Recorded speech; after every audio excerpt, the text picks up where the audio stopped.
University మంచి భవిష్యత్తు కోసం తెలుగు విద్యార్థులు ఇష్టపడే యూనివర్సిటీ. కాల్ 9059052378 9059052379.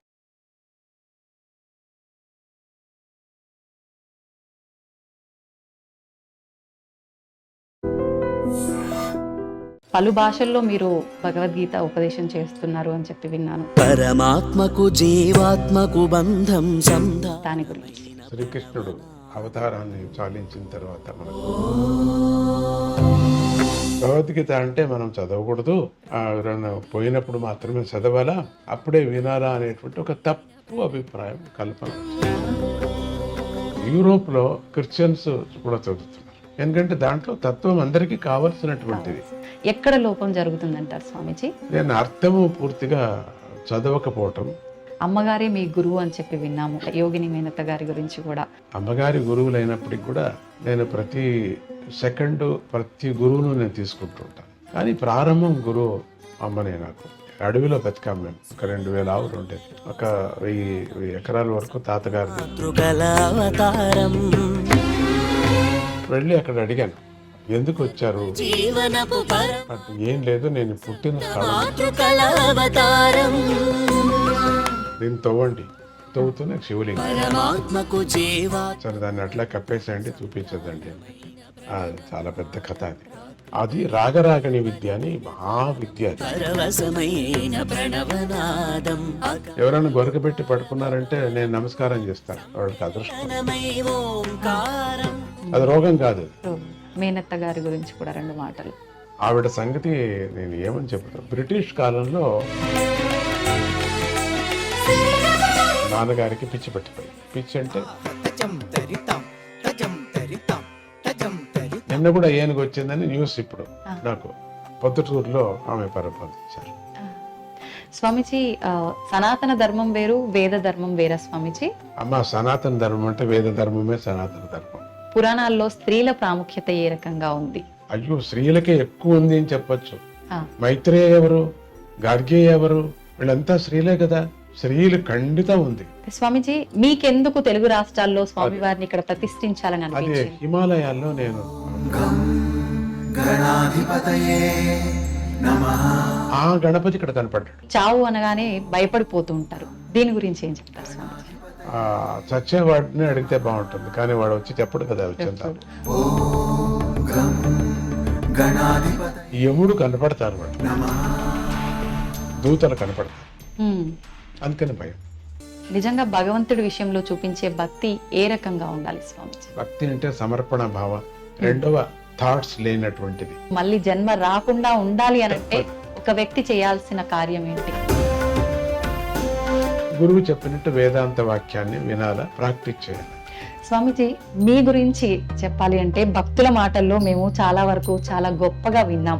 నిజంగా ఇదంతా ఎలా సాధ్యపడుతుంది స్వామీజీ? అది నీకు అమృతం ఎట్లా వచ్చింది అన్నట్టుగా ఉంది మీ మాట. నాకు ఎట్లా సాధ్యపడిందంటే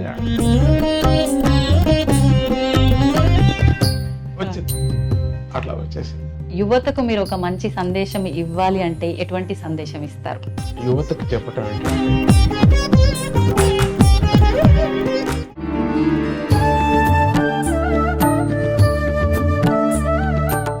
సాష్టాంగ ప్రణామములు స్వామీజీ.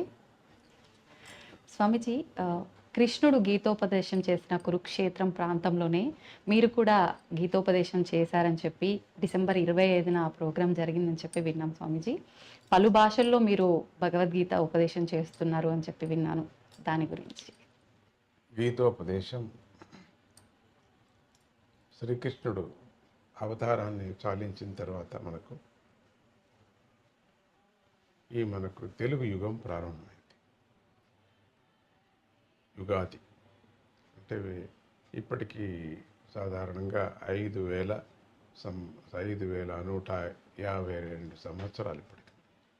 దాన్నే మనం యుగాది అని పిలుస్తుంటాం. తర్వాత వేరే లెక్కాచారం వేరే అయిపోయాయి. అప్పటి నుంచే మనకు కృష్ణుడే మనకు జగద్గురువు.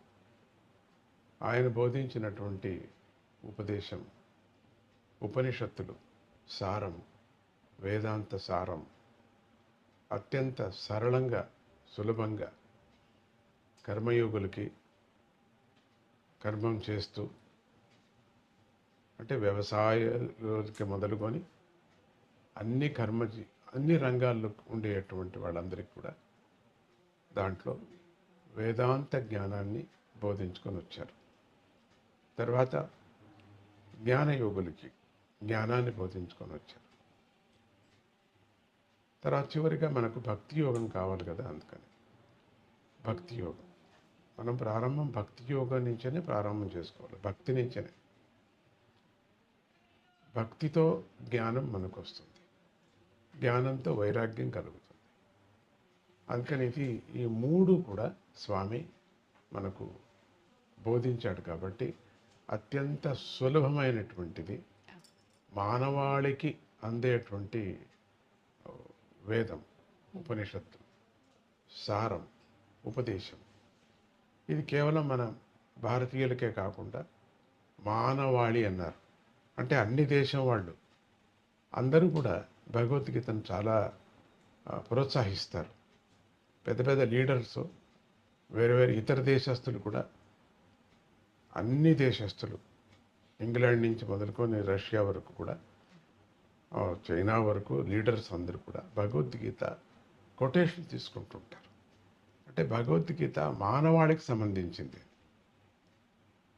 దానికి ఎక్కువ కొంచెం భారతీయులకు సంబంధించింది ఎక్కువ ఉంది కాబట్టి దానికి తొందర ఏం పర్వాలేదు. మనకు ఏది కావాలనో మనం తీసుకోవాలి. వాళ్ళందరూ ఏదేది కావాలనో వాళ్ళు తీసుకున్నారు. ఈ కర్మయోగాన్ని, జ్ఞానయోగ, సన్యాస యోగాన్ని అటువంటిదంతా వాళ్ళు ఏం తీసుకోలేదు. వాళ్ళకి ఏం కావాలనో, వాళ్ళ రాజ్యం ఉండటానికి, మరి వాళ్ళ ప్రజలు బాగుండటానికి అపురూపమైనటువంటి భగవంతుడి వాక్యాన్ని అందరూ కూడా ప్రోత్సహించారు. అందుకని మనకు భగవద్గీత, శ్రీకృష్ణుడే మనకు జగద్గురువు. ఆయనే బ్రహ్మ, ఆయనే విష్ణు, ఆయనే సదాశివుడు. శివుడు కూడా భగవద్గీతను చదువుతారు. శివపార్వతులు ఇద్దరు భగవద్గీతను గురించి చర్చించారు కూడా. భాగవతాన్ని చర్చించినట్టుగానే భగవద్గీతను కూడా చర్చించారు. భాగవతం చర్చిస్తే భగవద్గీత దాంట్లో వస్తుంది, మహాభారతాన్ని చర్చిస్తే దాంట్లో వస్తుంది. అటువంటి భగవద్గీత అందరికీ, చిన్నవాళ్ళకు, పెద్దవాళ్ళకి, చదువుకున్న వాళ్ళకి, చదువు లేని వాళ్ళందరికీ కూడా అత్యంత అద్భుతమైనటువంటి నీతిని తెలిపేటువంటిది, ఆధ్యాత్మ చింతన మార్గాన్ని చూపించే అటువంటిది మనకు భగవద్గీత. ఎవరికి ఏ రంగంలో ఉన్నారో ఆ రంగం వాళ్ళందరికీ కూడా భగవద్గీత అత్యంత శ్రేష్టమైంది. కాబట్టి అందరూ దీన్ని ఉపయోగిస్తున్నారు. మొదట్లో మనం మామూలుగా తెలుగు వాళ్ళు, ఈ రెండు తెలుగుదేశం వాళ్ళు భగవద్గీతను ఎట్లా చూస్తూ ఉంటుంటే, ఎక్కడన్నా భగవద్గీత వినపడుతుంటే వాళ్ళు ఎవరో పోయారు అనే విధంగా అనుకుంటారు. ఘంటసాల పాడుతుంటే ఎవరో పోయారు అని అట్లా పెట్టుకున్నారు దాన్ని. భగవద్గీత అంటే మనం చదవకూడదు, ఎవరైనా పోయినప్పుడు మాత్రమే చదవాలా, అప్పుడే వినాలా అనేటువంటి ఒక తప్పు అభిప్రాయం, కల్పన వచ్చింది. దీన్ని తప్పు కల్పన పోవటానికి చాలామంది కృషి చేశారు. దాని వెనుకలు కూడా చాలామంది కృషి చేశారు భగవద్గీత. కానీ ఎందుకు అంత ప్రచారము ఎందుకు రాలేదో తెలియదు. ప్రభుపాద చాలా చేశారు. తర్వాత చిన్మయానంద స్వామి చాలా వరకు చేశారు, మహానుభావుడు ఆయన. చివరి వరకు నా దగ్గరే చూశారు, నా దగ్గరే నాకు చాలా సన్నిహితుడు ఆయన. చిన్మయానంద చాలా చేశారు. కానీ ఇంతగా పల్లెకు వెళ్ళలేదేమో అనిపిస్తుంది. వాళ్ళు ఒక ఏజ్కి, ఒక స్టేజ్కి చేశారు. ఇప్పుడు ఇది ఎందుకు అన్ని చోట్ల వెళ్ళకూడదు, పల్లెకు ఎందుకు వెళ్ళకూడదు, తెలియని వాళ్ళకు కూడా ఎందుకు తెప్పకూడదు, విద్య లేని వాళ్ళకి ఎందుకు చదవకూడదు అనే ఒక హఠముతో మా అత్తయ్య నాకు గురువు, ఆవిడే గురువు, యోగ గురువు ఆవిడ భగవద్గీత చెప్పేటప్పుడు ఒక 2 తప్పులు చెప్తూనే నాకు వాత పెట్టింది, నువ్వు తప్పు చెప్తావా అని. అప్పటి నుంచి నాకు కోపం వచ్చింది దాని మీద. నీకు వాత పెడతావా నువ్వు, నన్ను ఇంత కష్టపడి చెప్తే అని. నేను చెప్పను పో అని. తర్వాత కొన్ని రోజులు అయిన తర్వాత చిన్మయానందరూ వచ్చి చెప్పారు, నువ్వు నాయన చాలా బాగా పాడతావు, నువ్వు భగవద్గీత పాడితే బాగుంటుంది, చెప్తే బాగుంటుంది. అంతగా అనిపించలేదు కూడా, చూస్తాం లేదు. ఉమ్, సడన్గా పరమాత్ముడే నాకు ప్రేరేపణ. నేను స్వప్నం అని అంతా అనను, చెప్పను. నా కళలో వచ్చాడు అట్లంతా అనను. ఆ, ఆ, ప్రేరేపణ కలిగి, అమ్మగారు కృష్ణుడు భక్తులు, ప్రేరేపణ కలిగి అప్పుడు మళ్ళీ అమ్మ ఏదో జ్ఞాపకం చేసినట్టుగా, మళ్ళీ మా అత్తయ్య జ్ఞాపకం చేసినట్టుగా ఇక ప్రారంభం చేస్తూనే ఆ మరుసటి రోజే కొన్ని వందల పుస్తకాలు ఎక్కడెక్కడి నుంచినో వేరే వేరే భాషల్లో భగవద్గీత నా దగ్గర రావటం జరిగింది. ఉమ్, వందలు వచ్చి పడ్డాయి, మిరాకల్ లాగా. ఒక మాయ చేసి ఒక మాయగాడు వేసినట్టుగా వచ్చాయి. సో ఇండికేషన్ చాలా బాగుంది అని చెప్పి అప్పటి నుంచి ఇది ప్రారంభం చేశారు. అమెరికాకు పెడితే చిన్న చిన్న పిల్లలు నా వెంట పడేవారు, కిందరి జోగిలాగా. మిఠాయి సృష్టి చేసి ఇవ్వటం అట్లా పద్ధతి నాకేం లేదు. అయినా వెంట పడ్డారు అందరూ, తాతాజీ తాతాజీ తాతాజీ అని. ఒకటే గోల. వేల కొద్ది పిల్లలు పడేవారు, ఎంత చిన్న పిల్లలు కూడా. మాట అప్పుడప్పుడే మాట వచ్చిన పిల్లలు కూడా అమెరికాలో. ఒకరోజు అనిపించింది, మీరంతా ఇంత నన్ను ఇష్టపడుతున్నారా? ఇష్టపడుతున్నా. అయితే చాలా బాగా ఇష్టపడేటట్టయితే భగవద్గీత మీరు చదివితే నాకు ఇష్టమవుతుంది. అమెరికాలో రావటానికి కారణం ఇది. ఉమ్, అప్పటికప్పుడే ఒక 8 మంది పిల్లలు భగవద్గీతను కంఠపాఠం చేయడానికి ప్రారంభం చేశారు. మళ్ళీ నేను 6 నెలల్లో వస్తాను, మీరు నాకు చెప్పాలి. మీరు ఉమ్, చెప్పారు. చెప్పు. మెమొరీ పవర్ చాలా బాగా పెరిగింది వాళ్ళకి. చదివిన తర్వాత ఒక 8 మంది పిల్లలకి ఒక ప్రయోగంలాగా జరిగింది ఇక్కడ డాలస్లో. ఆ, వాళ్ళ ఇంట్లో వాళ్ళకి మీ అబ్బాయి లేక అమ్మాయి ఇట్లా చదవదు, మార్క్స్ చాలా తక్కువ వచ్చాయి, మీరు ఈ స్కూల్ నుంచి మీరు తీసుకుపోండి అనే విధంగా వాళ్ళకి వచ్చింది. ఈ భగవద్గీత చదువుతూనే దాంట్లో బాగా వచ్చారు. అప్పుడు వాళ్ళు అడిగారు, ఏం చేశావు నువ్వు, ఏమిటి సమయం? అప్పుడు ఇక ప్రచారం అయిపోయింది. 8 మందికి 18,000, 40,000 ఇట్లా వచ్చేసారు. ఉమ్, ఒకటే మొత్తం మన తెలుగు వాళ్ళే కాకుండా ఇండియా నుంచి వెళ్ళినటువంటి తమిళియన్స్ కానీ, హిందీ వాళ్ళు కానీ, మరి అరవ్ వాళ్ళు కానీ, మలయాళీయన్స్ కానీ, వీళ్ళందరూ కూడా ప్రారంభం చేశారు.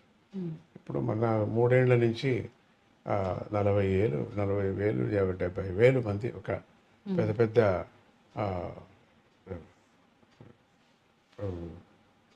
ఎరిన్ సెంటర్ అని చెప్పేసి ఒక అక్కడంతా మేము చేయటం ప్రారంభం చేసాం.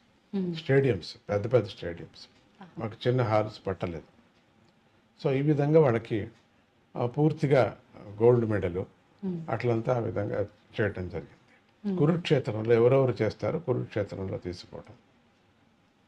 ఎవరో నమ్మరు, ఆయన నమ్మాల్సి వస్తుంది. స్కూలుకు కూడా వెళ్ళినటువంటి వాళ్ళు సంస్కృతంలో స్పష్టంగా భగవద్గీత చదువుతారు.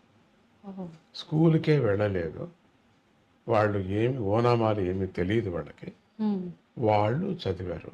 రెండవది ఈ మురికి పని చేసేటువంటి వాళ్ళు కూడా చదువుతున్నారు. అంటే ఇంక మన వాళ్ళు ఎట్లా ఉండొచ్చు చెప్పండి, అవును, సిగ్గు అవుతుంది మన వాళ్ళకి కూడా. నిజంగా. అట్లా ప్రతి ఇంట్లో కూడా భగవద్గీత.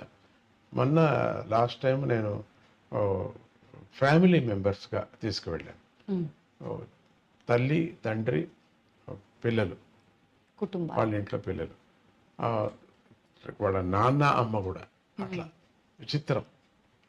అందులో ప్రత్యేకించి డాక్టర్ ఫ్యామిలీస్ కూడా చాలా ఉన్నాయని మంది చెప్పి విన్నాను ఎక్కువ స్వామిజీ. ఉన్నారు, వాళ్ళే ఎక్కువ ఉన్నారని చెప్పచ్చు. ఉమ్, వాళ్ళకి ఏదో ఒక మనస్సులో సంతోషాన్ని కల్పించేటువంటిది. ఉమ్, మంచి వ్యాపారస్తులు కూడా దీంట్లో ఉన్నారు, డాక్టర్సే ఎక్కువ ఉన్నారని చెప్పచ్చు. ఉమ్, అట్లా ఫ్యామిలీ వాళ్ళంతా కురుక్షేత్రానికి తీసుకువెళ్ళాం. ఉమ్, 3వ పర్యము 4వ పర్యం కురుక్షేత్రానికి వెళుతుండేది. ఉమ్, అది వీళ్ళకి ఒక ప్రమోట్ లాగా. కురుక్షేత్రం నాతో 3 రోజులు మీరు ఉండగలరు ఉమ్, అంటే వాళ్ళకి కంఠపాఠం చేయటం. ఎవరికి క్లాస్లో సరిగా లేదు, ముద్దుగా ఉన్నారు అన్న పిల్లలకి భగవద్గీత చెప్పిస్తే అటు భగవద్గీత వస్తుంది, అటు వాళ్ళ ఇంట్లో మంచి కార్యక్రమం జరిగినట్టు ఉంటుంది. రెండోది వాళ్ళ ఇండ్లలో సైకలాజికల్గా ఇప్పుడు గమనిస్తే కష్టాలన్నీ పోయినట్టుగా ఉన్నాయి, అందరికీ ఉన్నాయి కష్టాలు, ఎక్కడికి పోవు కదా అవి. అవును. అయినా దాన్ని కేర్ చేయకోకుండా బతుకుతున్నారు, సంతోషంగా ఉన్నారు, హ్యాపీగా ఉన్నారు, నందగోకులం లాగా ఉన్నారు. అట్లా ఇండియాలో కూడా అన్ని చోట్ల తయారవుతున్నాయి. ఇండియాలో కూడా ప్రతి పల్లెలో కూడా మేము ఈ కార్యక్రమం చేస్తున్నాం. ఇది భగవద్గీత క్రాంతి లాగా ఇప్పుడు జరుగుతున్నది, ఇంకా ఎక్కువ అవుతున్నది. ఒక టీచరు ఒక పద్ధతి మేము పెట్టుకున్నాం. ఒక టీచర్ ఒక 10 మందికి పిల్లలకు చెప్పాలి, వాళ్ళలో గోల్డ్ మెడల్ తీసుకుంటే ఆ 10 మందికి ఇంకొక 10 మందికి చెప్పాలి. సో 1 to 1 అట్లా ఇంటింటికి భగవద్గీత లాగా. దీంట్లో ఇంకొక తమాషా అంటే అరేబియన్స్ కూడా చదువుతున్నారు, ముస్లిం కంట్రీలో కూడా చదువుతున్నారు, అరేబియన్స్ చదువుతున్నారు, యూరోప్లో క్రిస్టియన్స్ కూడా చదువుతున్నారు. అది కూర్చొని వాళ్ళు చదువుతుంటే, వాళ్ళంతా తెల్లవాళ్ళు చదువుతుంటే ఎంత ఆనందమో. పరమాత్ముడు అందరికీ కావాలా, ఎందుకంటే దాంట్లో తత్వం అందరికీ కావలసినటువంటిది. కొన్ని భాగాలు ఏదో ఇక్కడ ఉండే వాళ్ళకి మాత్రం ఉంది, కానీ అన్ని భాగాలు భగవంతుడికి, అవి మన మనుషులు కావలసినటువంటిది. అది భగవద్గీత యొక్క క్రాంతి, భగవద్గీత యొక్క యజ్ఞం. అది దాని గురించి ఎంతైనా నేను చెప్పగలను. అట్లా సంతోషంతో అన్ని చోట్ల ఈ భగవద్గీత ప్రచారంగా వాళ్ళకే మంచిది, జీవనానికి చాలా మంచిది. స్వతహా శక్తి వాళ్ళకు వస్తుంది, ఎవరిని ఏం అడగాల్సిన పని లేదు. అందరికీ మానసికంగా వ్యాధులు, శారీరకంగా ఉంటుంది కదా, మర్చిపోతారు, శారీరకంగానూ మర్చిపోతారు, మానసికంగానూ మర్చిపోతారు. అది కదా కావాల్సింది మనకు. అది భగవద్గీత యొక్క మహిమ.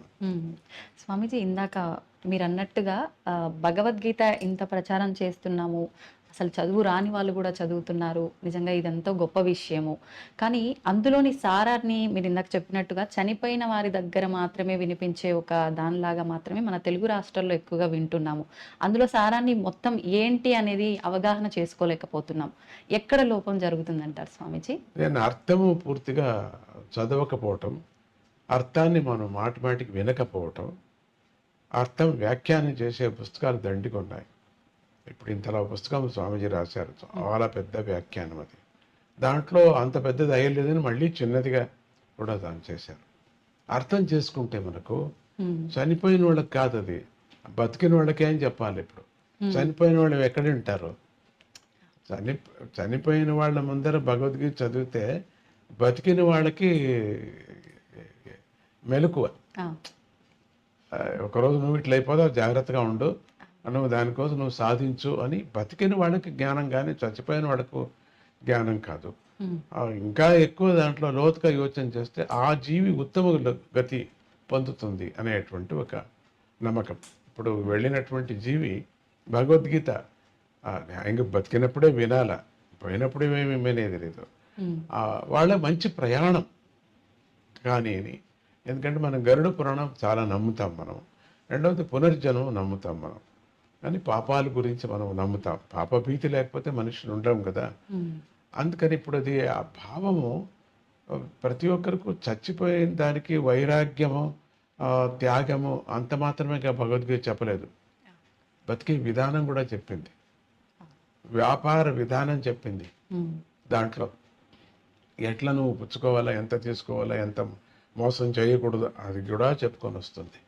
కాబట్టి ఒక ఇల్లాలు ఎట్లా ఉండాలా, ఒక సంసారం ఎట్లా ఉండాలా వ్యాఖ్యానంలో పూర్తిగా మహాభారతం ఏం చెప్పిందో, మహాభారతంలో సారం అంతా కూడా ఆధ్యాత్మిక సారము, వ్యవహారిక సారం అంతా భగవద్గీతలో చెప్పింది.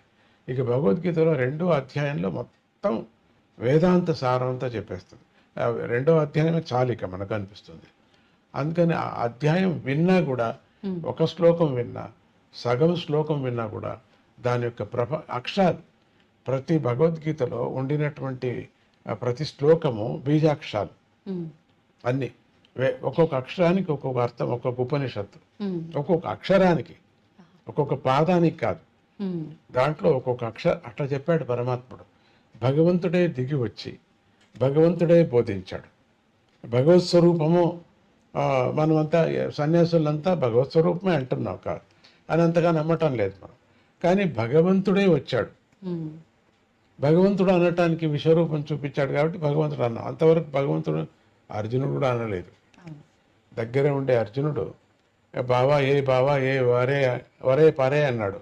విశ్వరూపం చూపించిన తర్వాత ఆయన దగ్గరికి వెళ్ళటానికి భయపడ్డాడు. తర్వాత అంతవరకు దగ్గర ఉండినటువంటి వాడు యుద్ధం అయిపోయిన తర్వాత, రాజ్యం దొరికిన తర్వాత ద్వారకాకి వెళ్ళిపోయాడు. అర్జునుడు చూడాలన్నా కూడా కాలేదు.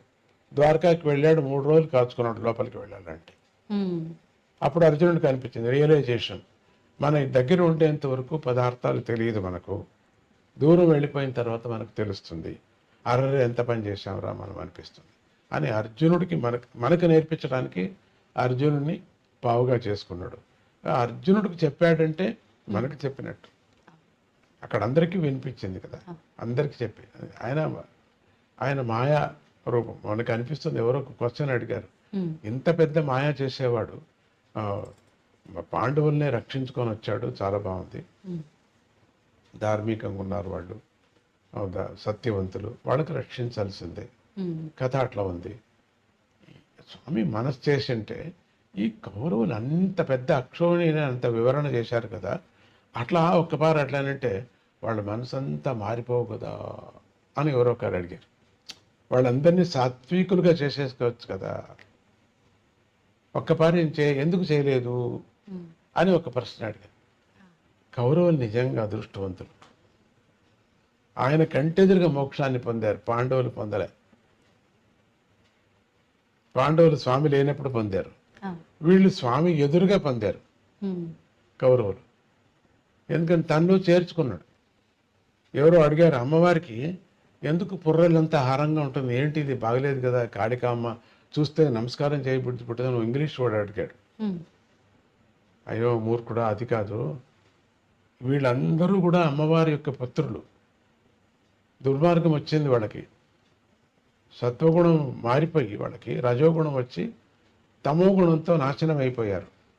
అటువంటి శరీరాలు వాళ్ళు అనుభవించిపోయారు. కానీ ఇక్కడ అమ్మ పేగు కదా, అందుకని వాళ్ళందరినీ పొర్రెలు వేసుకుంది, ప్రేమగా వేసుకుంది. శివుడు కూడా విభూతిని పూసుకున్నాడంటే తన భక్తులు, తన కొడుకులు, తన వాడు భస్మమైంది, భస్మాన్ని వేసుకున్నాడు, అంతేగాని తిక్క కాదు. స్వామిజీ, ఎలాగూ అమ్మగారి ప్రస్తావన వచ్చింది కాబట్టి అమ్మగారే మీ గురువు అని చెప్పి విన్నాము. ఇందాక మీరు కూడా చెప్పడం జరిగింది మేనత్త, యోగిని మేనత్త గారి గురించి కూడా, వాళ్ళ గురించి మీ మాటల్లో ఒక 2 మాటలు. అమ్మగారి గురువులైనప్పటికి కూడా నేను ప్రతి సెకండు ప్రతి గురువును నేను తీసుకుంటుంటాను. దత్తాత్రేయుని ఇప్పుడు 24 గురువులు ఆయన ఎట్లా తీసుకున్నారో నేను అంతకన్నా ఎక్కువ తీసుకున్నాను. నాది లెక్క ఎక్కువ అయిపోయింది. కానీ ప్రారంభం గురువు అమ్మనే నాకు. సంగీతంలో కానీ, జ్ఞానంలో కానీ, మరి ఎట్లా బతకాలనేది కానీ. అడవిలో బతికాం మేము, మాకు ఇది ఏది తెలీదు. కరెంటు కూడా మాకు తెలియదు అప్పట్లో. 5 ఏళ్ళ వరకు నాకేం తెలియదు, కరెంటు ఏమీ తెలియదు నాకు. ఏ మిక్సీ, కరెంటు ఏమీ తెలియదు. అంతా అన్ని చేతిలోనే చేసుకొని, అన్ని ఆవులు, ఒక 2000 ఆవులు ఉండేది. ఒక 1000 ఎకరాల వరకు తాతగారిది. అన్నీ అడవి అంతా తానే తీసేసుకొని చేసేసాడు. అట్లా బతికాం. అక్కడే నేను పుట్టింది కూడా, బ్రహ్మకుండంలో పుట్టాను. 3 నదులు చేరుతాయి, అక్కడే అమ్మ ధ్యానం చేసేది. ఆ ధ్యానంలో నేను పుట్టాను అంట. అప్పుడు ఈ ట్రైబల్స్ తీసుకువెళ్ళిపోయారు ఆ శిశువు నీళ్ళలో పడిన తర్వాత. నీళ్ళలో కొట్టుకొని పోతూ ఉంటాయి. ట్రైబల్ అమ్మకు జ్ఞానం లేదు. అప్పుడు అమ్మమ్మ గారు వెళ్ళి ఎవరో చెప్పారు, ఇట్లా మీ శిశువుని తీసుకుపోతున్నారు, మీ మనవుడు అది అమ్మకే పుట్టింది అట్లా అని. అట్లా ఎవరు చూసారే ఉంటావు, చూసిన వాళ్ళు దేవతలే ఉండొచ్చు. అప్పుడు వెళ్ళి అమ్మమ్మ తీసుకొచ్చి ఒక స్థలంలో వేశారు. ఆ ట్రైబల్స్ ఇచ్చారు. అది ఒక అర్కావతి నది దాటి అన్ని అది అక్కడ పెద్ద కావేరీ నది కూడా, చాలా పెద్ద కావేరీ నది, అఖండ కావేరీ. సరే, అక్కడి నుంచి అప్పుడు అర్కావతి బాగా నీళ్లు ఉండేవి, ఇప్పుడు ఉన్నాయి. అక్కడి నుంచి తీసుకొచ్చి ఒక భూమి వాళ్ళు ఉండినటువంటి స్థానం దగ్గర వేశారట. ఇది అయిన తర్వాత 21 సంవత్సరాలు అయిన తర్వాత నేను చూడాలనిపించింది నాకు ఆ భూమిని. నేను పుట్టిన స్థలం చూడాలనిపించింది. భక్తులంతా ఒత్తిడి, మీ స్థలం చూపించండి, మీరు పుట్టిన స్థలం. వద్దు అన్న వినలేదు. సరే, ఇటువంటి వాళ్ళు ఉంటారు కదా, సంతోష్ అటువంటి వాళ్ళు. సరే, వెళదాం. వెళ్ళి అక్కడ అడిగాను. ఇక్కడ దేవర్సి గౌడ అని అక్కడ ఆయన తీసుకుంటుంటాడు, బాగా వయసు అయింటుంది. అడుగుతూనే అంతా మీ తాతగారితో ఇదంతా మేము తీసుకున్నాము, చాలా సంతోషం. మనవుడు వచ్చారు, మీరు చాలా సంతోషం. నువ్వైనా వచ్చావు, మాకు సంతోషం అయిపోయింది. నాకు అవసాన కాలం అయిపోతున్నది. ఎందుకు వచ్చారు అంటే, ఏం లేదు, నేను పుట్టిన స్థలము అది చూసి అక్కడ ఒక స్తూపం కట్టాలా అని, ఒక పెద్ద స్తూపం కట్టాలని భక్తులు అపేక్ష పడుతున్నారు. ఓహో, నాకు ఇవ్వు కొంచెం, ఒక 40 అడుగులు మాత్రమే ఉంటాయి. అంతే కదా, మీరు పుట్టిన స్థలం చూపిస్తారా? తీసుకువెళ్ళండి. అట్లా తిప్పారు, తీసుకువెళ్తే ఇక్కడ వేశారు. ఫస్ట్ శరీరం పడింది ఇక్కడ భూమి మీద, ఇక్కడ అని పడిందని ఎట్లా చెప్తారు? మీకు తెలియదు కదా, శిశువు కదా. ఇక్కడ అని ఎందుకు చెప్తున్నారు? మీ పక్కలో ఎవరు లేరు కదా, ముసలవాళ్ళు చూసిన వాళ్ళు లేదు. ఇక్కడే దీన్ని తవ్వండి. తవ్వుతూనే శివలింగం, ఒక చిన్న ఆలయం లాగా శివలింగం. సరే, దాన్ని అట్లా కప్పేసేయండి, చూపించదండి అని చెప్పి ఆ లింగం మాత్రం పైకి తీసి అక్కడ ప్రతిష్ఠ చేయటం జరిగింది. దత్తాత్రేయుని ప్రతిష్ఠ చేయటం జరిగింది. నాకు కొంచెమే చాలు అన్న, ఒక 1/2 ఎకరా అంత చాలదు మీకు, 5 ఎకరాలు ఇస్తా మీకు అన్నాడు. ఇది మీ భక్తులను చూస్తే మీకు చాలదు ఇదంతా. సరే, అట్లే చేయండి. తర్వాత పిల్లలకు కూడా వాళ్ళకి వైరాగ్యం పుట్టి వాళ్ళు కూడా ఇచ్చేస్తారు. చాలా పెద్ద ఏరియా అయింది, బాగుంది అక్కడ మంచి మెడిటేషన్ కూడా చాలా. ఆ అమ్మ నన్ను ఎప్పుడు కూడా తీసుకువెళుతూ ఒక వృక్షం కిందకి, ఆవిడ దత్త ఉపాసకురాలు, దత్తాత్రేయుడు యొక్క ఆ దత్తుడినే ఎప్పుడు కొలుసుకుంటూ ఉండేది. ఫకీర్ సాఫీ అని చెప్పేసి ఒక ఆయన 150 ఏండ్లు, ఆయనకి 120 నుంచి 150 ఏండ్లు అతనికి. ఆయనే కాచుకున్నారు వచ్చి. ఆ తాతగారు చెప్పారు, నువ్వు ఎందుకున్నాయా ముసలివాడు అంటే, నా గురువు పుడతాడు, నేను చూసుకొని వెళ్ళిపోతాను. ఎవరికి పుడతారు? ఆ కొనా కూతురుకు పుడుతుంది. పెండ్లే కాలేదు, పెండ్లి అవుతుంది, పుడతాడు, చూసుకొని వెళ్తాం. పెండ్లి కావటం జరిగింది. యాత్రకు వచ్చిన వాడు పెళ్లి చేసేసారు నాన్నగారిని. చాలా పెద్ద కథ అది, చాలా పెద్ద కథ. ఆ పెళ్లి యాత్రకు వచ్చిన వాడిని చేయటం జరిగింది. ఆయన పుట్టడం 5 ఏండ్లు అయిన తర్వాత, 5 ఏండ్ల వరకు పుట్టలేదు, కాచుకునే ఉన్నాడు. అయిన తర్వాత పుట్టడం జరిగింది. పుడుతూనే నమస్కారం చేసుకుని వెళ్ళిపోయాడు. ఎక్కడికి పోయాడో ఎవరికి తెలియదు. ఆ ఫకీర్ ఆయన గుర్తుగా ఇల్లు కూడా మేము అట్లే కట్టాం, ఆయన గుర్తుగా ఉండని అని చెప్పేసి. అమ్మగారు నన్ను ఎత్తుకొని అక్కడంతా సంగీత ప్రియ, చాలా సంగీతం, వీణంతా వాయించింది. ఆ సంగీతం నాకు అబ్బింది. రెండవది ఆ పక్షులు చూపించేది. ఆ చెట్టు ఇప్పటికీ అక్కడే పక్షులు వస్తూ ఉంటాయి. ఆ చెట్లు లేవు, అంత పెద్దగా ఉన్నాయి, అయినా దాంట్లో ఇప్పటికీ అక్కడ వస్తుంటుంది. రాత్రిపూట కొన్ని వేల పక్షులు వస్తాయి అక్కడికి. ఆ పక్షుల యొక్క రవం వినటం, దాని యొక్క స్వరం వినటం, ఇట్లా చూపిస్తూ తర్వాత పొలానికి తీసుకువెళ్ళేది దినం. చూడు రాగులు ఎంత బాగున్నాయో, ఇక్కడ నేను వీణ వాయించాను, రాగులు వచ్చాయి చూడు బాగా, చూడు ఇక్కడ వీణ వాయించాను, ఆవులన్నీ మంచి పాలు ఇస్తున్నాయి చూడు, చూడు పండ్లు ఎంత బాగున్నాయో, అకాలమైన పండ్లు, మామిడి పండ్లు అకాలం, మామిడి పండ్లు చూడు ఎంత బాగున్నాయి, ఎంత రుచిగా ఉన్నాయో చూడు. అకాలం చింతకాయలు, పెద్ద చింత చెట్టు ఉండేది అక్కడ, 5-6 చింత చెట్టు. అన్నీ సంగీతంలో అవుతుంది నాన్న అని చెప్పి. సంగీతం మీద మీరు అమ్మ ఆ రాగులు, మరి వరి కూడా ఉండేది, వరి తర్వాత ఈ చింత చెట్లు, మామిడి పండ్లు, పూల చెట్లు కూడా దండిగా ఉంటాయి, పూలు ఇవన్నీ చాలా ఎంత బాగున్నాయమ్మా. దీన్ని మనుషుల మీద ఎందుకు ప్రయోగం చేయకూడదు? నాకు 5 ఏండ్లు అంతే, 4.5 ఏండ్లు. మాటలు వచ్చే మాటలు అంతే, వచ్చిపోయే మాటలు. నువ్వు చెయ్యి అన్నారు, నీకు అది అబ్బుతుంది అన్నారు, అంతే. అది ఉపదేశం, నీకు అబ్బుతుంది, నువ్వు చెయ్యి అన్నారు. మనం ఎందుకు మనుషుల మీద చేయకూడదు? ఈ చెట్ల మీద, ఆవుల మీద చేసే బదులు మనుషుల మీద కూడా ఎందుకు చేయకూడదు? మంచి బాగా అవుతుంది కదా వాళ్ళకి, చేయవచ్చు.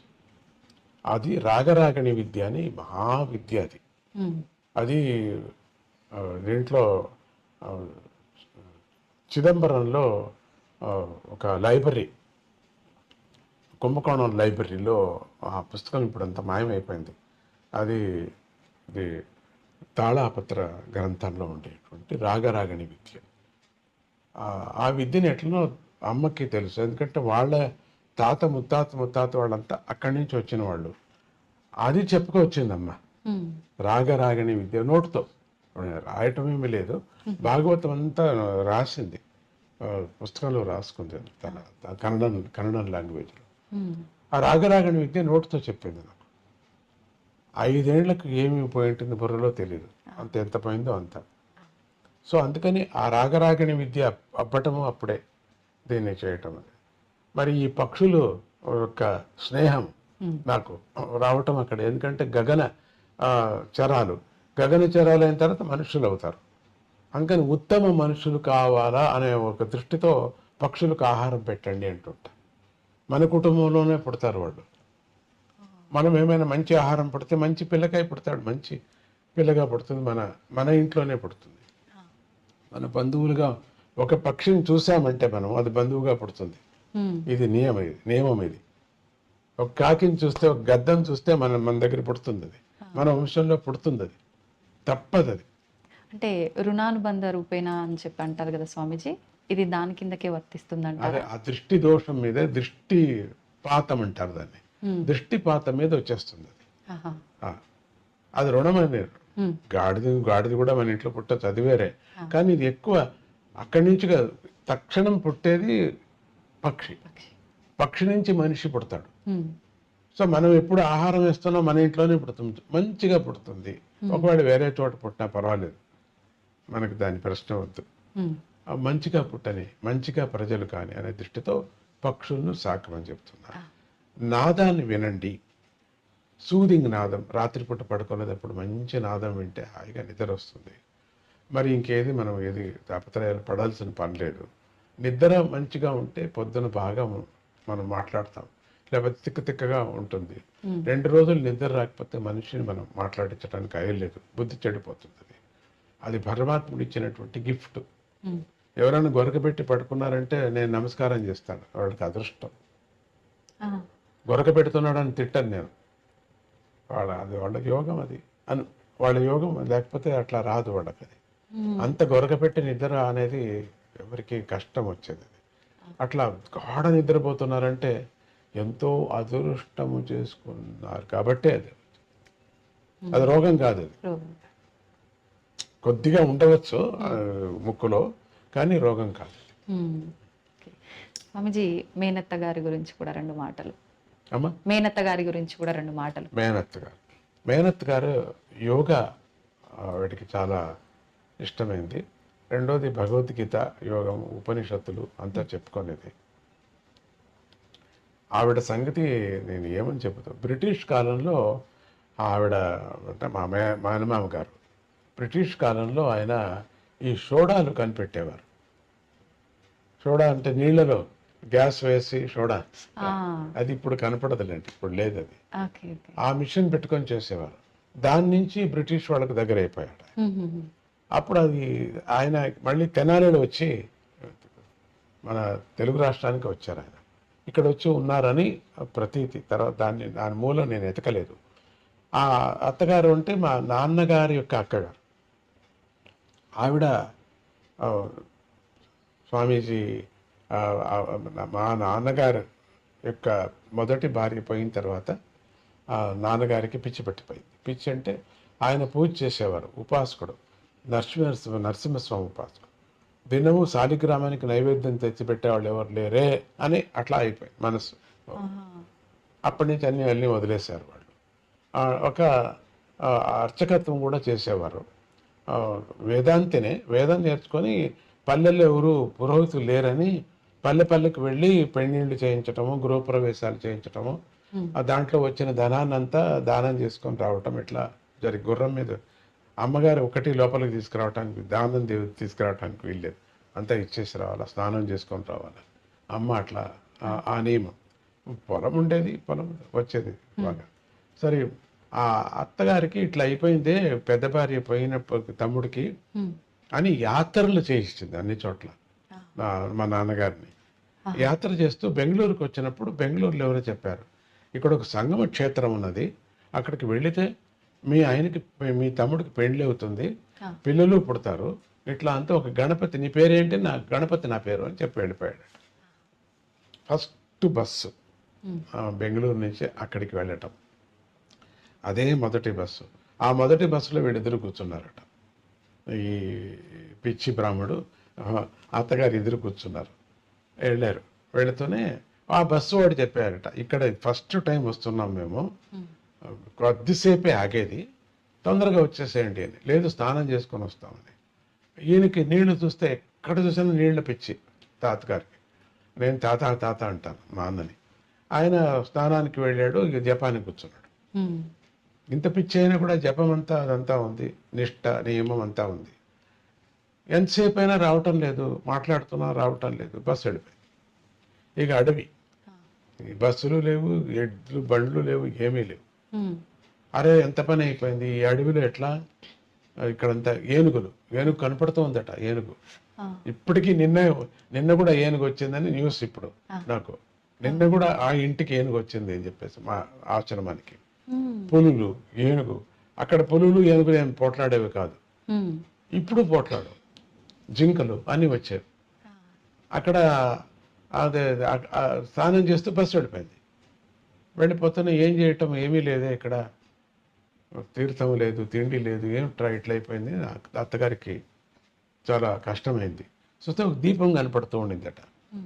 అదేం కొండలో దీపం కనపడుతుంది, చాలా దూరం కొండలో కనపడుతుంది అని ఎత్తుకుంటూ వెళ్ళారు.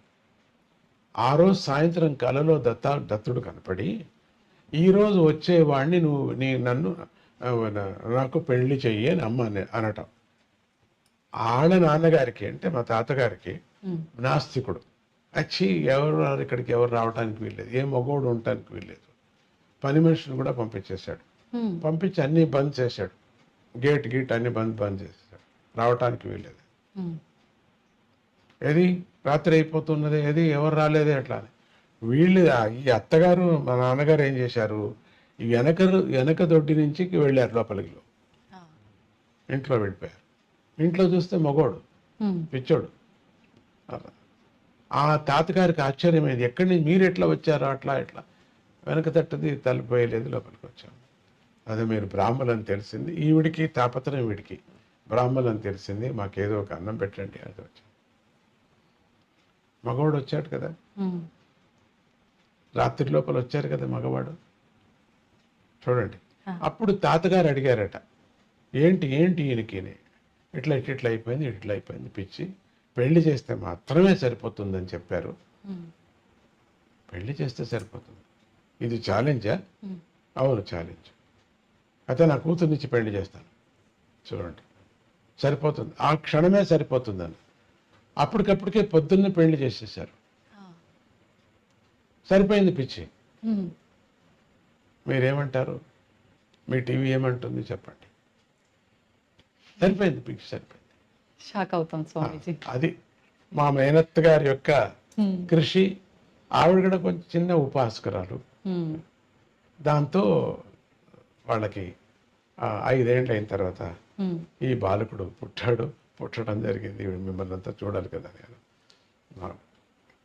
మంచి కర్మ నాకు ఉంది, అంత కావాలని.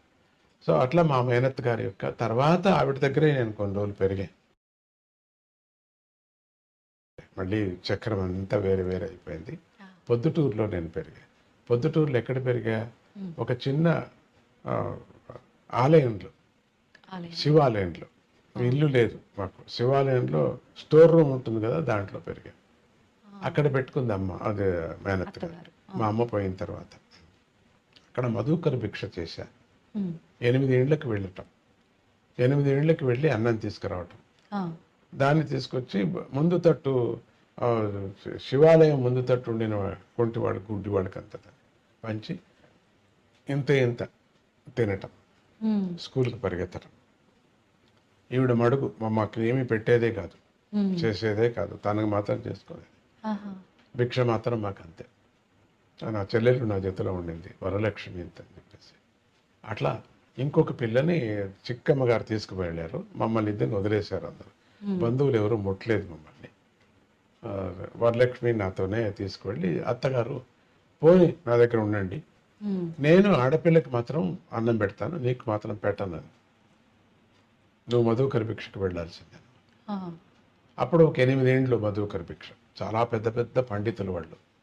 దాంట్లో ఒక ఆయన నాకు తెలుగు టీచర్ సోమసుందర శర్మ అని చెప్పేసి, అక్కడికి ఒక పెద్ద డాక్టర్, వీళ్ళందరూ ఇంటికంతా వెళ్ళాను. అక్కడి నుంచి తీసుకురావటం అన్నాన్ని, సాయంత్రం పూట అంగడికి వెళ్ళి 4 అణాలు తీసుకొచ్చి ఫీజు లేని వాళ్ళకు ఫీజు కట్టడం. సో అత్తగారు నేర్పించారు, ఫీజు లేని వాళ్ళకు ఫీజు కట్టాలా, నువ్వు కుంటి వాళ్ళకు గుడ్డి వాళ్ళకు అన్నం పెట్టాలా, మిగిలితే నువ్వు తినాలా, మళ్ళీ స్నానం చేసుకొని స్కూల్కి వెళ్ళాలా, మళ్ళీ స్కూల్ నుంచి వచ్చి నువ్వు ఇట్లా 4 అణాలు వసూలు చేసుకోవాలా, ఇట్లా ఫీజు లేని వాళ్ళకి కట్టాలా, మున్సిపల్ స్కూల్లో చదవాలా. ఈ విధంగా మాకు పుస్తకాలు లేవు, ఏమీ లేవు, కరణం విశ్లేషణ పేపర్స్ మీద నువ్వు రాసుకోవాలా. సాయంత్రం పూట ఒక హోటల్కి వెళుతూ ఉంటే, ఆయన సాధుప్పయ్య అని పిలిచేవారు నన్ను, సాధుప్పయ్య అని, న్యూయార్క్ భవన్ హోటల్. అక్కడికి వెళ్ళి నన్ను పొద్దున్నే వెళ్ళి నన్ను దీంట్లో మీద గల్లా మీద కూర్చోబెట్టాడు. ఆ రోజంతా మంచి వ్యాపారం. నేను వెళ్ళని రోజు చాలా గౌలపడేవారు ఆయన, సాధుప్పయ్య వర్లే అంత. 2 హోటల్స్ ఉండేది. పొద్దుటూరు కథ అని చెప్తున్నాను. అక్కడ ఈ మేనత్ గారు వండినటువంటిది. అప్పుడే మేనత్ గారు నాకు భగవద్గీత, యోగము, మణి వైద్య శాస్త్రం, అంటే ఈ మాణిక్యాలతో సంబంధించినటువంటి క్రిస్టల్స్, మినరల్స్ ఆవిడికి అంతా తెచ్చిపెట్టుకోండింది. ఎక్కడ అంతా అటక నుంచి అన్ని దింపి దానిల మీద ప్రయోగం, మణిశాస్త్రము, మినరల్ శాస్త్రము ఆవిడ నేర్పించింది నాకు. అది మరి యోగము, హఠయోగం, చాలా హఠయోగము ఇవన్నీ క్రియాయోగంతో పాటు ప్రాణాయామంతో పాటు అన్ని నేర్పించినటువంటి మా మేనత్ గారు. ఆవిడే నాకు గురువు, మేనత్ గారు. సో అమ్మగారు సంగీతానికి నాకు గురువు. ఇది మా మేనత్ గారి కథ. నేను ఎంత చెప్పినా నంద్యాలలో ఉండేవారు వారు, పొద్దుటూరులో ఆమె పరిపాలించారు. స్వామిజీ, అమ్మగారు అత్తగారు ఏదైతే చెప్పి మీకు ఆ రోజుల్లో నేర్పించారో ఆ విధానాన్ని మీరు ఇప్పుడు అంతా కూడా ఆచరిస్తూ మా అందరికీ మీ మంచి ఉపదేశాలు మీ మాటల ద్వారా అందిస్తున్నారు. అయితే ఇందాక మీరు చెప్పినట్టుగా అమ్మగారి మాటల్లో మీరు చేయగలుగుతారు అనే ఏదైతే మ్యూజిక్ థెరపీకి సంబంధించింది ఏదైతే ఉందో, ఇప్పుడు మీరు రాగసాగర అని చెప్పి నాద చికిత్స మ్యూజిక్ థెరపీ చేస్తున్నారు కదా స్వామిజీ, దాని గురించి. దాన్నే ఇప్పుడు రాగసాగర అనేటువంటి ఆ పేరుతో, కేవలం రాగం అనే పేరు, శబ్ద చికిత్స దాని పేరు. శబ్ద చికిత్సతో పాటు మణిమయ చికిత్స, తర్వాత మూలిక చికిత్స.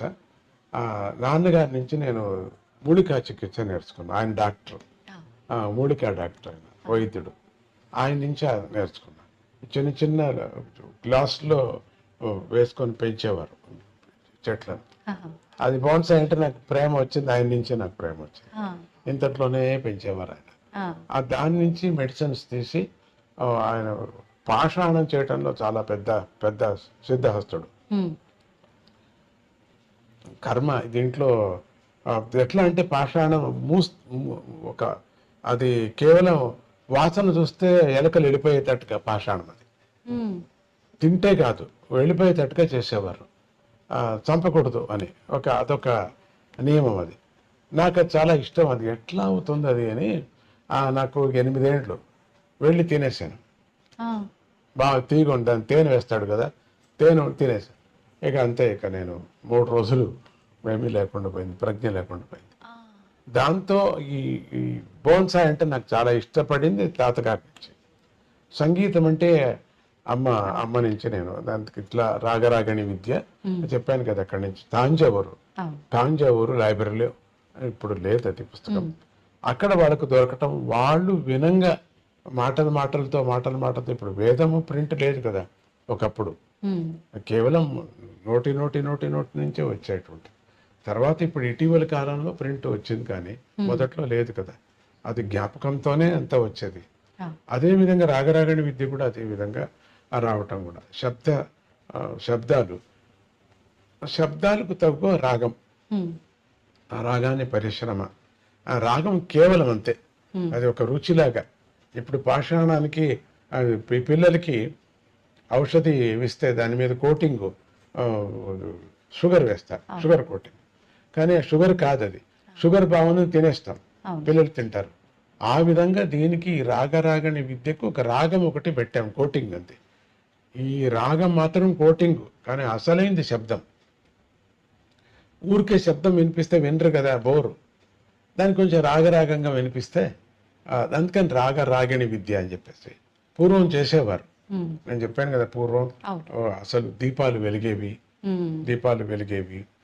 నిజమైనటువంటి ఉపాసకులు పోయిన వాళ్ళు బతికేవాళ్ళు, ఇమీడియట్గా బతికి వాళ్ళకి కావలసి చెప్పి మళ్ళీ పోయిపోయారు. చావే. రాగరాగిణిని బతికించలేదు, ఎవరు బతికించలేదు. ఆ క్షణానికి వాళ్ళు బతికి చెప్పి వెళ్ళిపోయేవారు అని అవన్నీ మనం విన్నాం, కథలు విన్నాం కదా. సో అంత పవర్ దీని మీద ప్రయోగం చేయాల.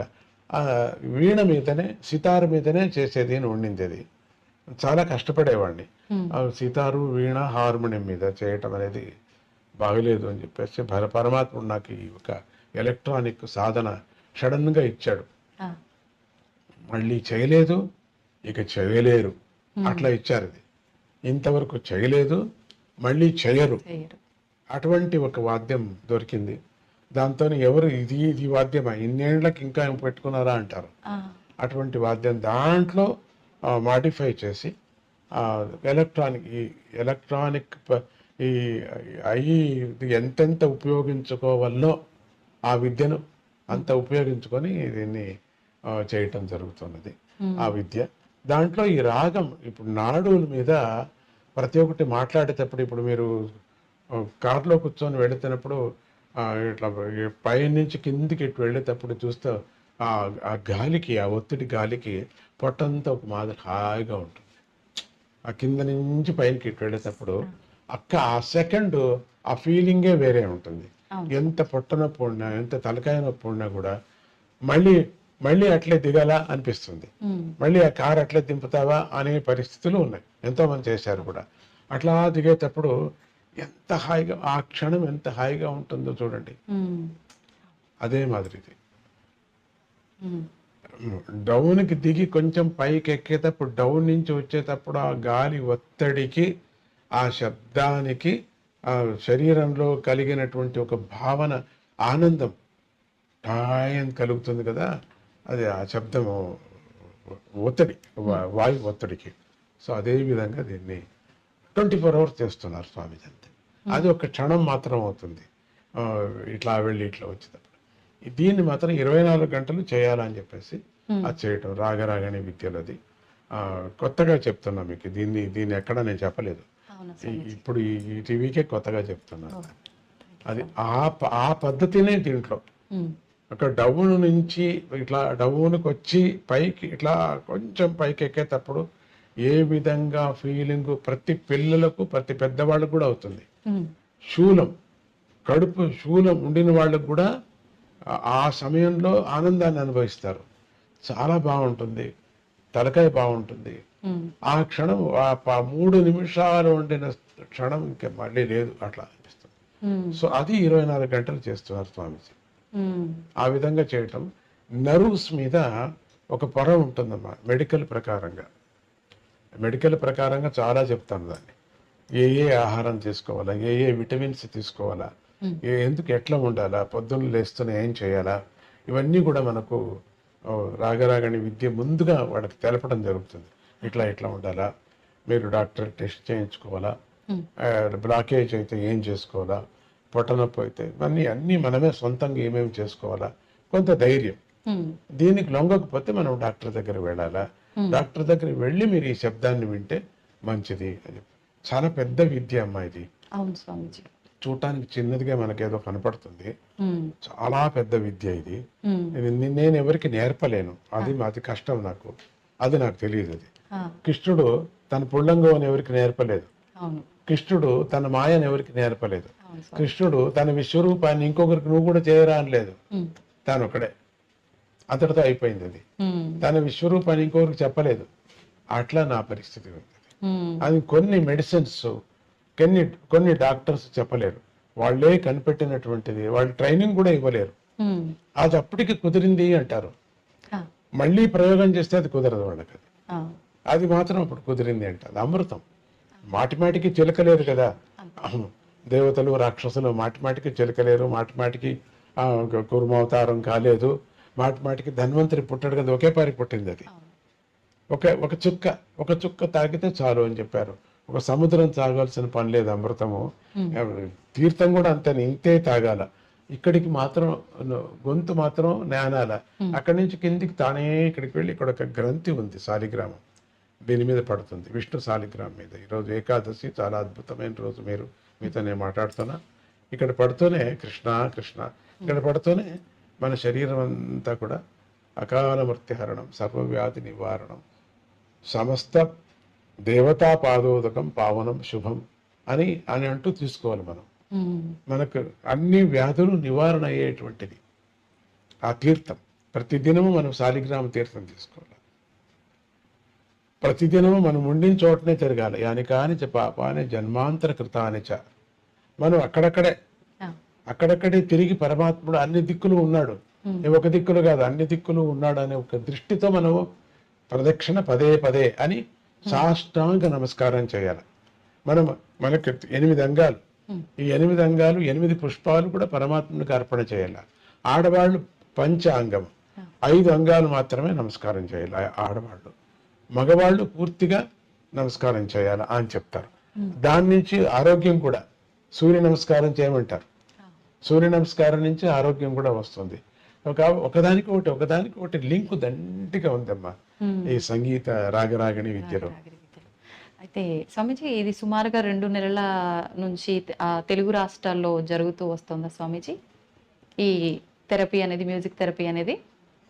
చాలా ఏళ్ళ నుంచి ఇప్పుడు 2 రాష్ట్రాల్లో జరుగుతుంది.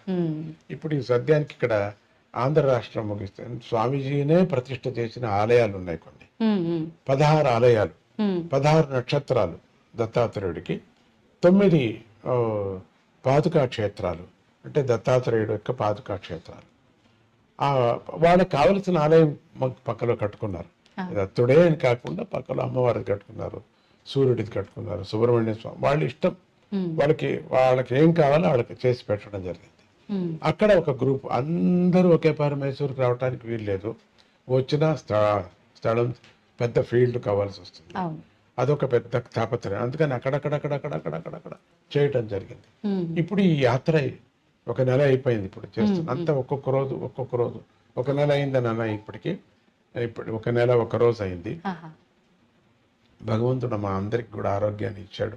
నాకు కొంచెం డస్ట్ అలర్జీకి నిన్నమన్న పిఠాపురంలో అంతా తిరిగాను, డస్ట్ లో తిరిగా, జనం మధ్యలో పడ్డా, జనం చూడాలా, దగ్గరగా చూడాలా ఆశ, ఆశ్రమం అంతా చూశాను. మాస్క్ వేసుకోవటానికి ఇష్టం లేదు, పూర్ణ రూపం చూడాలా అంటారు. మాస్క్ వేసుకోకపోతే అయ్యలేదు. సందర్భం అటు ఇటు జరిగింది. పిఠాపురం అంతా వెళ్ళాను. ఎంత భక్తి మా పల్లెలు వాళ్ళకి, బాబా. శ్రీకాకుళం వెళ్ళాను నిన్న. శ్రీకాకుళం చుట్టుముట్టు పల్లెలు వాళ్ళంతా వచ్చారు. ఒకప్పుడు వానలు లేవన్నారు, నీళ్లు లేదు అన్నారు. వానలు వచ్చాయి, కాలువలు పడ్డాయి. మంచి గవర్నమెంట్ వచ్చింది. అప్పుడు మంచిగా కాలువలు పడ్డాయి, నీళ్లు పడ్డాయి. ఇప్పుడు సమృద్ధిగా ఉన్నారు, అందరూ అన్నం తింటున్నారు. ఆ పల్లెల వాళ్ళు ఎంత పల్లెల వాళ్ళు స్వామీజీ స్వామీజీ స్వామీజీ అని. ఏ పల్లెకి వెళ్ళినా పల్లెల వాళ్ళంతా సిద్ధంగా ఉంటారు. పల్లె అంతా అలికి ఒక మళ్ళీ రాముడు అడవి నుంచి వచ్చాడేమో అనే విధంగా ఆ భక్తి. మరి అందరికీ అట్లే ఉంటారో నాకు ఉంటారో తెలియదు, కానీ చాలా అద్భుతంగా మనస్సు అలా ప్రీతిగా ఉంటారు. 9 ఏళ్ళు అయిపోయింది వచ్చి నేను ఇక్కడికి. ఇక్కడి నుంచి కూడా వస్తూ ఉంటారు, అక్కడ చాలా మంది వస్తారు, వాలంటీర్స్ వస్తూ ఉంటారు. స్వామీజీ, సనాతన ధర్మం గురించి ఈ మధ్య కాలంలో చాలా మంది చాలా రకాలుగా మాట్లాడుతున్నారు. వేదాల గురించి కూడా మాట్లాడుతున్నారు. సనాతన ధర్మం వేరు, వేద ధర్మం వేరా స్వామీజీ? వ్యత్యాసం ఉందా రెండింటి మధ్య? అమ్మ, సనాతన ధర్మం అంటే వేద ధర్మమే సనాతన ధర్మం. అది వేరే ఇది వేరే అనకూడదు. ఇంకా బాగా తెలుసుకోలేదేమో వాళ్ళందరూ కూడా, స్టూడెంట్స్ వాళ్ళంతా తెలుసుకొని అని నేను మనవి చేస్తున్నాను. 2 ఒకటే మనకు. కృష్ణుడు తన యొక్క మాయమైపోయిన తర్వాత ఎప్పటి నుంచినో త్రేతాయుగం నుంచి వచ్చినటువంటి వేదాలే మనకు సాక్షి. వేదాలు లేకపోతే మనకు అదే మూలం. మనకు వేద వాక్యము, వేదమే మూలం మనకు. వేదాలు పలు విధంగా మనకు చెప్పుకొని వచ్చారు. ఎన్నో దారులు చెప్పుకొని వచ్చారు మనకు. దాంట్లో ఆగమాలు ఎన్నో చెప్పారు. స్మార్తాగమం అని, వైష్ణాగమం అని, ఇట్లా ఆగమాలంతా వైకానసాగమం అని ఎందుకు తప్పదు, అన్నీ ఉన్నాయి, బాగా ఉన్నాయి. దాంట్లోకి కూడా వేదమే మూలం. అటువంటి వేదాన్ని మనకు చూపించినటువంటి వాళ్ళు శంకర భగవత్పాదులు కానీ, రామానుజులు కానీ, మాధవ కానీ, వీళ్ళందరూ చూపించారు. శంకర భగవత్పాదులు కొంత చేశారు, షణ్మతాలంతా ఒక చోట చేర్చారు ఆయన. మళ్ళీ కొంచెం ఏదో కొట్టుకున్నారు. అందుకని రామానుజాచార్యులు అవతారం ఎత్తారు. భగవంతుడు ఇదంతా, వాళ్ళు ముగ్గురు కూడా భగవంతు అవతారమే. ఆయన వచ్చాడు, మళ్ళీ కొట్టుకోవద్దండి, పోనీ ఈ ధర్మానికి రండి, అట్లా కొంచెం వెళ్ళారు. మళ్ళీ కొట్టుకున్నారు. ఆయన పోయిన తర్వాత మాధవ భగవాన్ వచ్చాడు, మాధవాచార్యులు వచ్చారు, ఆయన కొంచెం చేశాడు. అట్లా మళ్ళీ కొంచెం ఇట్లా కొట్టుకుంటూనే ఉన్నారు. కొట్టుకుంటుంటే అన్ని మతాలు రావటం ప్రారంభం చేశాయి. తప్పేం లేదు. ఎవరో ఒక మతంలో ఉండి ఒక ఆధ్యాత్మికంగా ఒక జీవనాన్ని చేసి ఎవరికి చెడ్డది చేయకోకుండా సమాజానికి మంచి చేస్తూ ఉంటే ఏ మతమైనా పర్వాలేదు. కానీ ఈ మతానికి, అన్ని మతాలకు మూలమైనటువంటిది వేద మతం. ఆ వేద మతమే సనాతన ధర్మము అని అంటాం. సనాతన ధర్మం అనటానికి ఇదే ధర్మం హిందూ ధర్మమే సనాతన ధర్మం చెప్పడానికి వీల్లేదు. జైన మతమే సనాతన ధర్మం చెప్పడం. సనాతన ధర్మం అంటే అన్ని దాంట్లకు ఇప్పుడు కాంబినేషన్. ఏదైనా ఔషధి, లడ్డు ఉందనుకోండి, లడ్డుకి మిఠాయికి మూలం ఏది? చక్కెర. ఇది సనాతన ధర్మం ఒక చక్కెర లాగా, అంతే. స్వామిజీ, పురాణాల విషయానికి వస్తే పురాణాల్లో స్త్రీల ప్రాముఖ్యత ఏ రకంగా ఉంది? అయ్యో, స్త్రీలకే ఎక్కువ ఉంది అని చెప్పచ్చు. మైత్రేయ ఎవరు? గార్గేయ ఎవరు? వీళ్ళంతా స్త్రీలే కదా. స్త్రీలు ఖండితం ఉంది, లేదని కాదు. వాళ్ళు ముందుకు రావాలా. భయం, ముట్టకూడదు అనేది ఒక భయం వచ్చేసింది కాబట్టి దాని నుంచి దూరం అయిపోయి ఖండితం. అది వేద విచారం ఎందుకు కాకూడదు? చేసుకోవచ్చు, ధారాళంగా చేసుకోవచ్చు. స్వామిజీ, కర్మ అంటుంటారు. అంటే మనిషి యొక్క బుద్ధిని బట్టి కర్మ ఉంటుందా, లేదు అంటే కర్మను బట్టే మన బుద్ధి అనేది ఉంటుందంటారా స్వామిజీ? అది కర్మను బట్టే ఉంటుంది బుద్ధి. కర్మను అనుసరించుకోని వచ్చేటువంటిది బుద్ధి. బుద్ధిని అనుసరించుకోండి పోదు. కర్మను ఎప్పుడు అనుసరించిందో బుద్ధి, అది సపరేట్ అయిపోతుంది. మళ్ళీ దానికి స్వతంత్రం వచ్చేస్తుంది. అప్పుడు బుద్ధిని బట్టి అని చెప్పచ్చు. కానీ మూలం మాత్రం కర్మను బట్టే వచ్చేటువంటిది. వాళ్ళ కర్మను బట్టే వస్తుంది బుద్ధి. వచ్చినప్పుడు ఏమవుతుంది? కర్మను వదిలేస్తాం. ఇప్పుడు ర్యాకెట్ పైన వెళుతూ ఉంటుంది, మాతృ ర్యాకెట్ కి కింద తట్టుకొని ఉంటాయి, అవన్నీ వదిలేసుకోవాలి, పోతాయి, దాంతో పోవు. ఇప్పుడు తాటి చెట్టు ఎక్కేవాడికి చెయ్యి ఉండేవరకు ఎక్కిస్తాం. ఎవరైతే మూలం అయితే ఇప్పుడు దీనికి ఎక్కించేవాడు మూలమా? ఎక్కేవాడు మూలం అవుతాడు. కానీ ఎక్కేవాడికి ఎంతవరకు ఈడు మూలం ఉంటేనే ఎక్కేది, లేకపోతే ఎక్కలేరు. సో దీనికి సంబంధం ఉంది. స్వామీజీ, మీ విషయానికి వస్తే భగవద్గీత గురించి మీరు చాలా ఉపదేశాలు చేశారు. కానీ ఈ మధ్య కాలంలోనే మీరు ఒక పుస్తకాన్ని కూడా రాయడం జరిగిందని, అది కంప్లీట్ అయిందని చెప్పి విన్నాను. ఆ పుస్తకం గురించి. అది నేను 2 వాక్యాల్లో, 3 వాక్యాల్లో, 5 వాక్యాల్లో నేను చెప్పలేను. అంత చాలా పెద్ద మహత్తరమైన విచారం. అందరూ చదవలసినటువంటి పుస్తకం అది. అందరూ చదవాలి. అది ఈ కరోనా సందర్భంలో అది రాయటం జరిగింది. ఒక విధంగా జనం దగ్గరికి రాకపోవటం, ఒకడే ఉండటం, పండితులతో, నేను ఒకడే రాయలేదు, పండితుల్ని దగ్గర పెట్టుకొని, కుప్పా కృష్ణమూర్తి గారు అని చెప్పేసి నాకు చాలా ఆప్త మిత్రుడు, ఆప్త పండితుడు, ఆయనతో చర్చించుకొని ఆయనతో చేయటం చాలా పెద్ద కార్యక్రమం అది. నాకు వాళ్ళ కృషి వాళ్ళకి చాలా పెద్దది అంటారు ఎప్పటికీ కూడా. వాళ్ళదే గొప్ప అని చెప్పుకుంటారు ఎప్పుడు, అంతే కదా. ఈ మధ్యలో అటువంటి పుస్తకం నేను చూడలేదు. అంత అద్భుతమైనటువంటి, ఒక్క పర్యం చదివితే చాలది. వేదాలు చదివినట్టు ఉంటుంది, ఉపనిషత్తులు చదివినట్టు ఉంటుంది. అది అందరికీ కావలసినటువంటి, రాజకీయ వ్యక్తులు కూడా కావలసినటువంటి పుస్తకం అది. అన్ని ఉదాహరణలు ఇంకెక్కడైనా ఏ సమస్య వచ్చినా ఆ పుస్తకం చదివితే చాలు, సమస్యలు పోతాయి. ఎన్సైక్లోపీడియా లాగా, అది ఆధ్యాత్మిక ఎన్సైక్లోపీడియా లాగా ఉంటుందమ్మ తల్లి. అది ఆ పుస్తకం మీకు ఒకటి ఇప్పిస్తాం, అది మీకు ఆవశ్యకంగా దాన్ని చూడాలి మీరు. స్వామీజీ, ఈ మధ్య కాలంలో చూస్తుంటే ప్రస్తుత సమాజంలో బంధాలకి ఎక్కువగా విలువ లేదేమో, తగ్గిపోయిందేమో అన్నట్టుగా అనిపిస్తోంది. ఎందుకంటారు స్వామీజీ? అంటే ఒక టైం లేకపోవటం ఒకటి, ఉమ్, చిన్న టైంలో కొన్ని సాధించాలా అనే ఒక ఆతృత జనానికి, అంటే ఐఏఎస్ రాయకనే ఐఏఎస్ అయిపోవాలా అనేది ఒక భావన, ఆన్లైన్లోనే అయిపోవాలా అనేది ఒక భావన. ఇది మనము వెయిటింగ్ అనేది మనలో లేదు, తగ్గిపోయింది. అది తగ్గిపోవడంతో బంధాలు కూడా తగ్గిపోతున్నాయి. సమయం, ఆ సమయానికి మనం కరెక్ట్గా దానికి విలువ ఇవ్వటం లేదు. ఆ సమయానికి ఎప్పుడు అంటే జీవనానికి, మన జీవితానికి ఎప్పుడు విలువ లేదో, ఇవ్వమో, బంధాలు కూడా తగ్గిపోతున్నాయి. ఎప్పుడు జీవితానికి విలువ ఇస్తామో బంధాలు పెరుగుతాయి, బాగుంటుంది. రెండవది, బంధాలు పెరగకపోవటం కారణం ఏమిటంటే దూరంగా వెళ్ళిపోతున్నాం, చదవటం, దూరం వెళ్ళిపోవటం. ఇంకా మళ్ళీ వాళ్ళెక్కడో మనం ఎక్కడో, పిల్లలు రాలేరు, మనం వెళ్ళలేము, ఆ చలికి మనం వెళ్ళలేము, వాళ్ళు ఇక్కడికి రారు, ఉద్యోగాలు పోతాయి. ఒక అమెరికానే కాదు, అన్ని దేశాలకు వెళ్ళినప్పుడు మాటికి రాలేము, మాటికి మనం వెళ్ళలేము.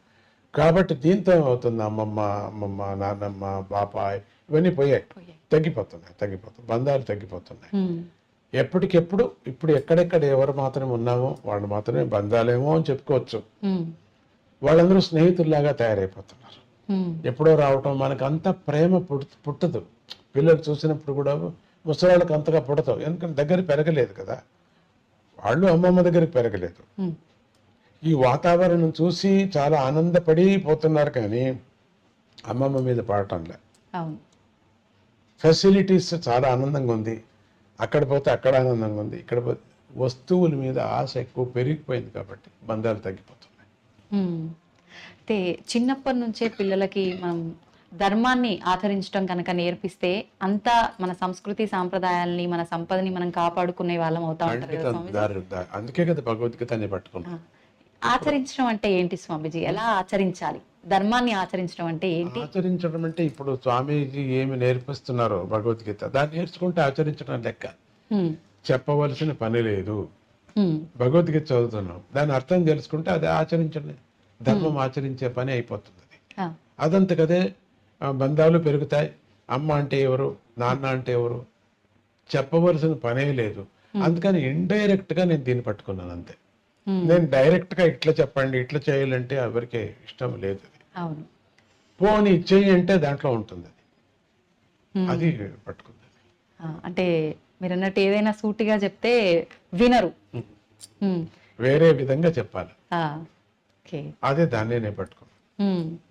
స్వామీజీ, ఈ ప్రస్తుత కాలంలో యువతలో ఆధ్యాత్మిక చింతన అనేది చాలా తక్కువగా ఉంది. లేదు, తప్పది, ఎక్కువ అయింది ఇప్పుడు. అంతే అంటారా? చాలా ఎక్కువైపోయింది, ఇప్పటికి ఎక్కువ అయిపోయింది. మనకు తక్కువ అయింది అనే వాళ్ళు ఎక్కువ కనపడుతున్నారు కాబట్టి మనం అట్లా అంటున్నాం. కానీ ఇంకా డీప్గా వెళితే మీరు దాన్ని 5-6 మందిని పిల్లల్ని పెట్టి ఒక టీం లాగా తయారు చేసి మీరు రీసెర్చ్ చేస్తే యువతరానికి ఎక్కువ వచ్చేసింది ఇప్పుడు. స్వామీజీ, మన ఆలయం విషయానికి వస్తే, చింతామణి గణపతి ఆలయం విషయానికి వస్తే, మనకు ఎక్కడ కూడా ఇటువంటి ఆలయం అనేది ఉన్నట్టుగా మేమైతే వినలేదు స్వామీజీ. మీకెందుకు తెలుగు రాష్ట్రాల్లో స్వామివారిని ఇక్కడ ప్రతిష్ఠించాలని అనిపించింది? హిమాలయాల్లో నేను చూసినటువంటి స్వామిని దర్శనం చేశాను.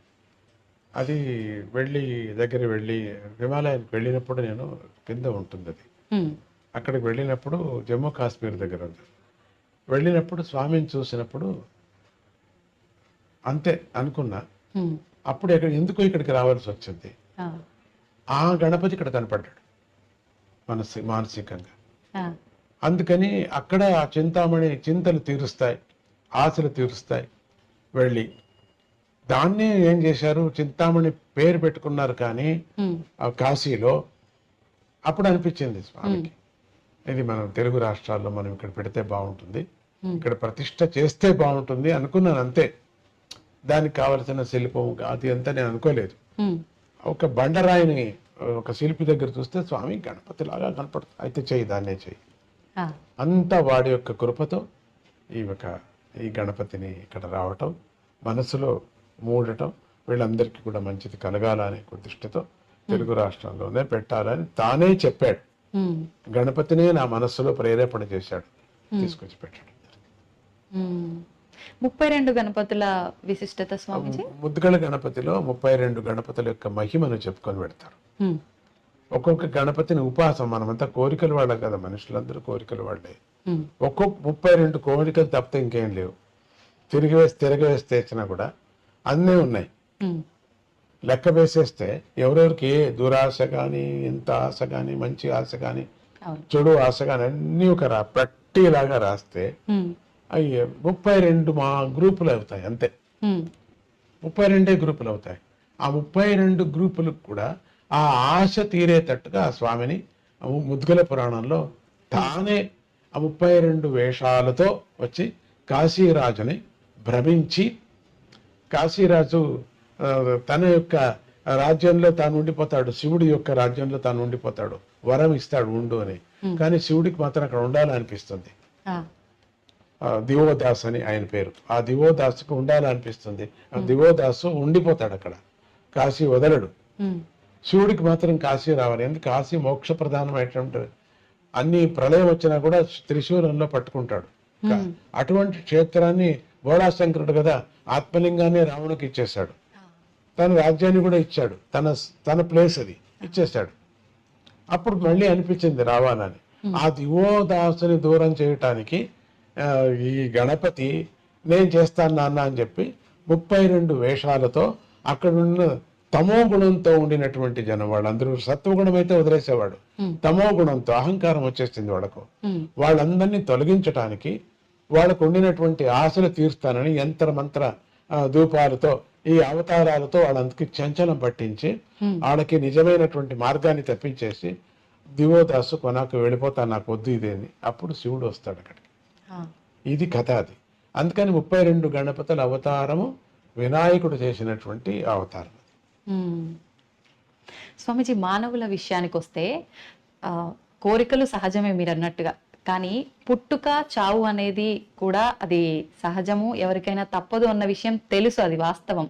కానీ చావు అనగానే భయపడిపోతూ ఉంటారు. దీని గురించి ఏం చెప్తారు స్వామిజీ?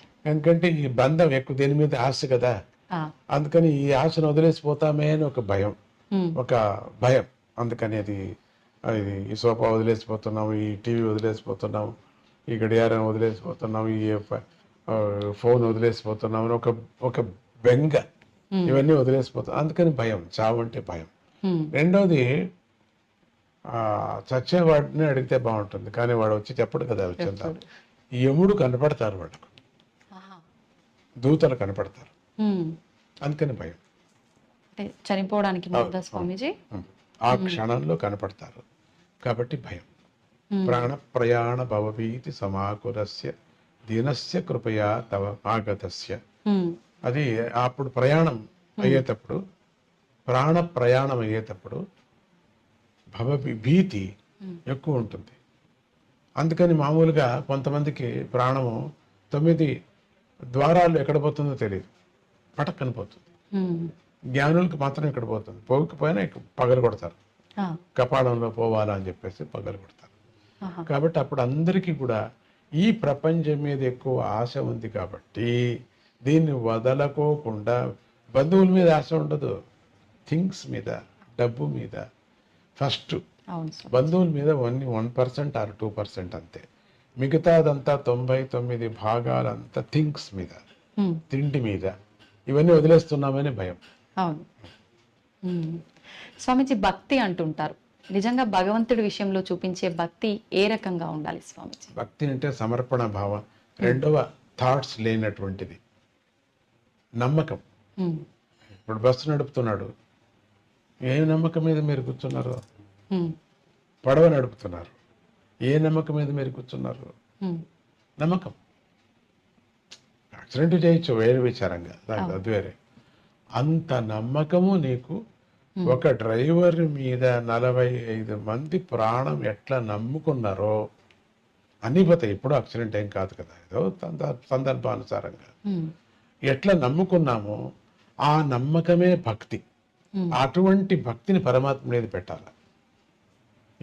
ఎవరు తెలియనటువంటి ముక్కు ముసలి తెలియనటువంటి వాడికి 40 రూపాయలు ఇచ్చి చార్జ్ తీసుకుని వాడిని నమ్ముకొని కూర్చుంటావే, భగవంతుడి మీద ఎందుకు నమ్మకూడదు ఉంటుంది. ఇది పెద్ద ప్రయాణం మంది. బస్సు ప్రయాణం 2 గంటలు 4 గంటలు 5 గంటలు.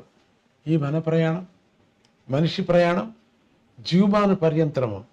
మనం నడిపేటువంటి డ్రైవర్ ఎవరు? భగవంతుడు. వాడిని నమ్మటమే భక్తి. స్వామీజీ, మనం ఒక మానవ జన్మ తీసుకున్నాము అని అంటే అసలు ఈ బంధాలు, బంధుత్వాలు, కోరికలు వీటిలోనే కొట్టుమిట్టాడుతున్నాం. నిజంగా ఇవన్నీ లేకుండా మోక్షం పొందడం, భగవంతుల్లో ఐక్యం అవడం కోసమే మానవ జన్మ తీసుకున్నాం అంటారు. ఏంటి స్వామీజీ అది నిజమైన? అదేం లేదు, ఇది నేను అనుభవించాను. ఎందుకంటే ముందుగానే ప్రశ్న అడిగారు, బుద్ధికా కర్మ, కర్మకా బుద్ధి. ఆ కర్మ ఉంది కదా, పోదు కదా. అందుకని దీన్ని అనుభవించటానికే మనం పుట్టాం. కర్మ బంధనం అనుభవించటానికి పుట్టాం. ఈ కోరిక, అందుకని ఈ కోరికలు ఒకదానికోటి పేర్కొని పోతున్నాయి కానీ వదిలించుకోవటం లేదు. అందుకని అన్ని కోరికలు వదిలేసి నువ్వు పరమాత్మ స్మరణ చేయ పెద్దలు చెప్పడం కారణం అదే. ప్రతినిత్యం ఒక కోరిక, ప్రతినిత్యం ఒక కోరిక, కొత్త కొత్త కోరిక. పాతవి మర్చిపోతున్నాం, కొత్తది కోరుతున్నాం. కానీ భగవంతుడు అట్లా కాదు, పాతది కూడా నెరవేరుస్తాడు. పాతది నెరవేర్చే పాతది నెరవేర్చాలని మళ్ళీ జన్మని ఎత్తాలి కదా. భగవంతుడు మాట అబద్ధం కాకూడదు కదా. నువ్వు అడిగావు కదా 3 రోజుల కిందట, కానీ చాలా కోర్టులో హీరింగ్ ఉంది, చాలా రోజులు అవుతాయి పట్టింది, ఇప్పుడు తీర్మానం అయింది, ఇప్పుడు నువ్వు అనుభవించు, నువ్వు లేవే, ఎత్తు జన్మ నెక్స్ట్ అనుభవించు. అందుకని కోరికలే కోరకూడదు అనటం కారణం ఇదే. ఎత్తటం, జన్మ ఎత్తటం. ఎలా సాధ్యపడుతుంది స్వామీజీ కోరికలు లేని స్థితి రావటం అనేది? అందుకనే కదా, స్థితి పడదు కాబట్టి మళ్ళీ జన్మలు ఎత్తుతూ ఉన్నాం. ఆ స్థితి రాదు. స్థితి రావాలంటే బలంగా మనం సద్గురువు నమ్ముకోవాలా, చెప్పినట్టు వినాలా. 10 కోరికలు ఒక కోరికైనా తీరని 9 కొట్టేస్తూ రావాలంతే. ఆ స్థితి రావటం అంటే మోక్షం పొందడమేనా స్వామీజీ? లేదు లేదు, మోక్షం ఆనందాన్ని పొందడం.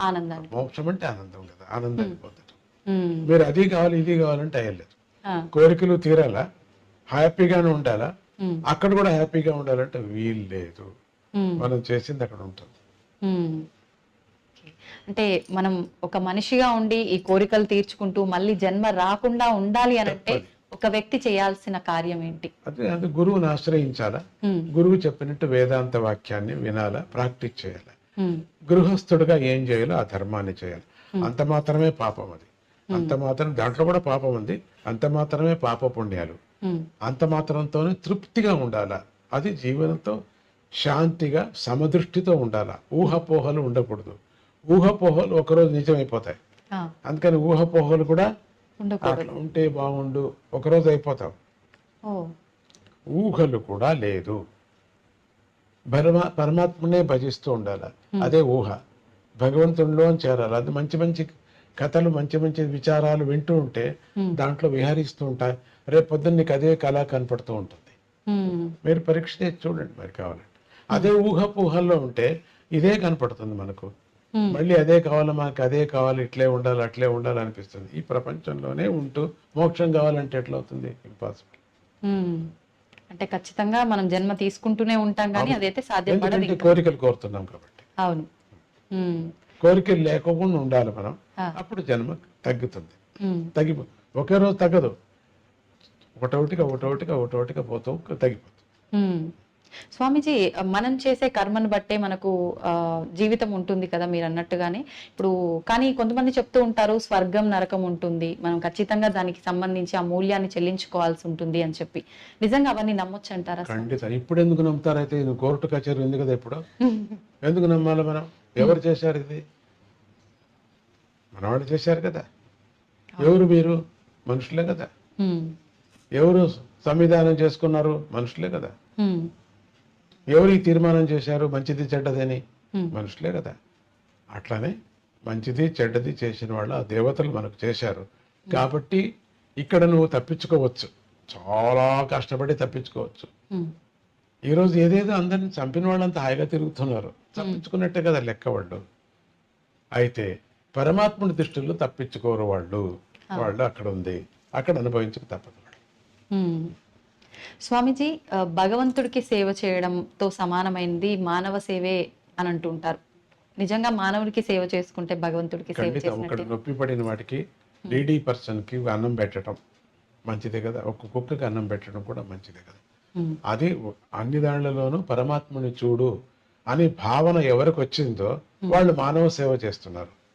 భగవంతుని కూడా అట్లే చూస్తున్నారు. వాళ్ళు మానవుల్లాగానే చూడటం లేదు, మానవుల్లో ఉండిన బాధ చూస్తున్నారు, మానవుల్లో ఉండిన ఆకలి చూస్తున్నారు. దానికి మనం సేవ చేస్తున్నాం. కాబట్టి పరమాత్ముడిని అన్ని జీవుల్లోనూ ప్రత్యక్షంగా అనుభవించి భోంచేసేవాడు. అబ్బా ఎంత బాగుంది, మనం ఏమిచ్చినా చాలు అనుభవిస్తున్నాడు. కాబట్టి పరమాత్ముడిని మానవుల్లోనే చూసుకో, మాధవ సేవ అన్నారు. స్వామీజీ, మీ గురించి చెప్పాలి అంటే భక్తుల మాటల్లో మేము చాలా వరకు చాలా గొప్పగా విన్నాం. నిజంగా ఇప్పుడు ఈ తరం వాళ్ళు ఒక 30-40 సంవత్సరాలు పైబడినాయంటేనే వారి నిత్య జీవితంలో చేసుకోవాల్సిన విధానాలు, ఆ పనులే సరిగ్గా చేసుకోలేకపోతూ ఉంటారు, ఇబ్బంది పడుతుంటారు. కానీ మీరు ఇప్పుడు చేసే ఈ పుణ్యకార్యాలు ఏదైతే ఉన్నాయో మేమందరం కూడా నిజంగా చాలా నేర్చుకోవాల్సిన విషయాలు. నిజంగా ఇదంతా ఎలా సాధ్యపడుతుంది స్వామీజీ? అది అమృతం, నీకు అమృతం ఎట్లా వచ్చింది అన్నట్టుగా ఉంది మీ మాట. వచ్చింది. నాకు ఎట్లా సాధ్యపడిందంటే, నేను వచ్చాను ఎట్లా వేసుకోవటం, ఏమయ్యా ఎట్లా వచ్చింది, వచ్చింది, అట్లా వచ్చేసింది. అంటే మీరు అది ఎలా వచ్చిందో సెలవిస్తే మాలాంటి వాళ్ళకు ఉపయోగపడుతుంది కదా స్వామీజీ. అయ్యా తీపు చెప్పు, తీపుని గురించి చెప్పు. ఓ చంద్రుడు, చంద్రుడు నీ శాంతిని గురించి చెప్పు. ఏ గంగా నీ పాపం వెళ్ళేది ఎట్లా చెప్పు. ఓ చల్లదనాన్ని గురించి కొంచెం ఎక్స్ప్లెయిన్ చేయలేము. అనుభవించు. 10 మందిని అనుభవిస్తున్నారు కదా, అదే నా అవతారం, అదే నా యొక్క వాళ్ళకి నేను ఇచ్చేటువంటిది. వాళ్ళు నా మీద ఆశపడుతున్నారు అంతగా, కాబట్టి అనుసరిస్తున్నారు వాళ్ళు. నాకు దాంట్లో ఏమీ నాకు అనిపించదు వీళ్ళు అనుసరిస్తున్నారు అని గొప్పతనం కానీ, అయ్యో వీళ్ళు వదిలేసి వెళ్ళిపోయారు అని నాకు కష్టం కానీ ఏమీ లేదు. రెండూ లేవు. అది లేనప్పుడు ఇది లేదు, ఇది లేదు, అది రెండూ లేవు. స్వామీజీ, ముగించే ముందు చివరగా యువతకు మీరు ఒక మంచి సందేశం ఇవ్వాలి అంటే ఎటువంటి సందేశం ఇస్తారు? యువతకు చెప్పటం ఏంటంటే, విపరీతమైన ఆశ పడద్దండి. మన దేశం అమృతమైనటువంటి దేశం, దీంట్లో అన్నీ దొరుకుతాయి మనకు. వేరే దేశాలకు వెళ్ళాలా, వేరే చోట ఎక్కువ పని చేయాలా, ఎక్కువ డబ్బు ఏది శాశ్వతం కాదు. ఎంత చేసినా కూడా మన దేశమే మనకు. మనం ఇక్కడ ఎందుకు పరమాత్ముడు పుట్టించాడు, దీన్ని మనం సార్థకం చేసుకోవాలా. నువ్వు ఎందుకు అక్కడ పుట్టలేదైతే, ఎందుకు ఇక్కడ పుట్టించాడు, బలవంతంగా మనం అక్కడికి వెళుతున్నాం కదా, వెళ్ళండి, సంతోషం, పేరు, డబ్బు సంపాదన చేయండి. మన మాతృభూమిని మర్చిపోవద్దండి. యువకులందరికీ నేను చెప్పేది, ఒకవేళ రావటానికి వీల్లేదు అన్నప్పుడు కూడా మాతృభూమిలో జరిగేటువంటి కొన్ని మంచి పనులు బీద వాళ్ళకి సహాయం చేయండి. యువతరానికి చెప్తున్నా నేను, సహాయం చేయండి. రెండోది, ఇక్కడ ఉండేటువంటి యువతులు కూడా ఒక ఆశపడి నేను చేయలేదే, నాకు రాలేదే అని దుఃఖంతో బతకద్దండి. సంతోషంతో ఉండండి. వచ్చినటువంటి ప్రాప్తి మీకేముందో దాంతో ఫిక్స్ అయిపోండి. ఊహాపోహలతో సకారాత్మకమైన జీవితాన్ని మనం జీవించాలి, కానీ ఊహాపోహలతో మనసు చెడుపుకొని జీవితాన్ని మనం పాడు చేసుకోకూడదు. సకారాత్మకమైనటువంటి ఏ జీవితం ఉందో సక్రమంగా మనం ఉండటానికి మనం ప్రయత్నం చేయాలి. అని చేస్తూ నేను చెప్పను, గురువులకి, దేవుళ్ళకి, తల్లులకి అందరికీ నమస్కారం చేస్తూ ఎప్పుడు ఉండమని నేను చెప్పను కూడా. మీకు అదంతకదే వస్తుంది. ఎప్పుడు దేశం మీద ప్రేమ వస్తుందో, మన వాల్యూస్ మీద ఎప్పుడు ప్రేమ వస్తుందో, వీళ్ళ మీద అంతా ఆటోమేటిక్గా వస్తుంది. దీని మీద నేను ప్రైవేట్గా నేను చెప్పాల్సిన పని లేదు మీకు. కాబట్టి ఎవరెవరి నమ్మకం వాళ్ళకి, ఎవరెవరి రుచి వాళ్ళకి. ఒక్కొక్కరికి ఒక్కొక్క రుచిగా ఉంటుంది. ఒకరికి కాఫీ రుచి, ఒకరికి టీ రుచి, ఒకరికి ఏమి వద్దు మంచిది. ఉడుకు నీళ్ళే రుచి కొంతమందికి, అందుకని ఆ రుచుల ప్రకారంగా బుద్ధి, బుద్ధి ప్రకారంగా కర్మ, ఇట్లా అన్నాడు. అది పెద్ద సబ్జెక్ట్, వదిలేండి మీకు. అట్లా చెప్తూ మన దేశంలో లేనిది మాణిక్యం ప్రపంచంలో ఎందుకు వచ్చారు? బయట దేశం వాళ్ళందరూ మన దేశానికి జరబడ్డారు. ఒకరు తప్పితే ఒకరు జరబడ్డారు, అన్నీ ఎత్తుకుపోయారు. ఇంకా ఉన్నాయి వనరులు, మనకి ఇంకా ఉన్నాయి. దాంతో మనం చక్కబెట్టుకుందాం. దాన్ని మనం అనుభవించటానికి ఏం కావాలో మనం చూసుకో. ప్రేమ ఎక్కడా దొరకదు. అమ్మా, అమ్మమ్మ, నాన్నమ్మ వెళ్ళి చూడడానికి బయట దేశం లేదు. అమ్మమ్మ లేదు, నాన్నమ్మ లేదు, అందరూ ఓల్డేజ్ హోములకు చేరిపోయి ఉంటారు. ఏది ఇప్పుడు అమ్మమ్మ అని వెళ్ళి కౌగిలించుకుంటాం.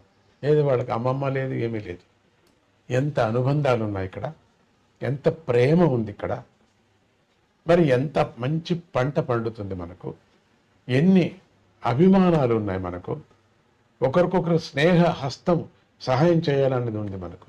బయట దేశంలో పక్కింటి వరకు బాట లేదు, ఏమీ లేదు. అందరూ తలుపులు వేసుకొని ఉంటారు. అది ఆ ఊరు ఎట్లా ఉంటుందంటే, నేను మాట చెప్పకూడదు, ఎవరు లేరేమో అనిపించేవాదా ఉంటుంది. మనం చూడండి, రాంటి పల్లెలకి కళకళ కళకళ కళకళ కళకళ కళకళ ఆడుతుంటుంది. పరమాత్ముడి యొక్క సృష్టి, జీవన విధానం మనకు భారత భూమి నేర్పిస్తుంది. సక్రమంగా చేసుకుంటే మనకు మనదే స్వర్గము, మన భారత భూమి స్వర్గము. డిప్రెషన్లో వెళ్ళొద్దండి, డిసప్పాయింట్ కావద్దండి, కడుపు మంట వద్దు మనకు. వాళ్ళు తెచ్చుకున్నాం అంతే అనుకుంటూ తృప్తి జీవితాన్ని గడుపుతూ మీకు, మీ ఇంటికి, మీ చుట్టుముట్టు వాళ్ళకు, మీ యొక్క మిమ్మల్ని ఏలుతున్నటువంటి ప్రజాప్రతినిధులకు, ప్రజలకు అందరికీ మీరు సహాయం చేయండి. జై గురుదత్త, శ్రీ గురుదత్త. చాలా సంతోషం స్వామీజీ, మిమ్మల్ని చూస్తేనే చాలా అనుకున్నాను, కానీ మీ ముందు కూర్చొని ఇంతసేపు మీతో మాట్లాడడం అనేది నిజంగా నేను ఏ జన్మలోనో చేసుకున్న అదృష్టం.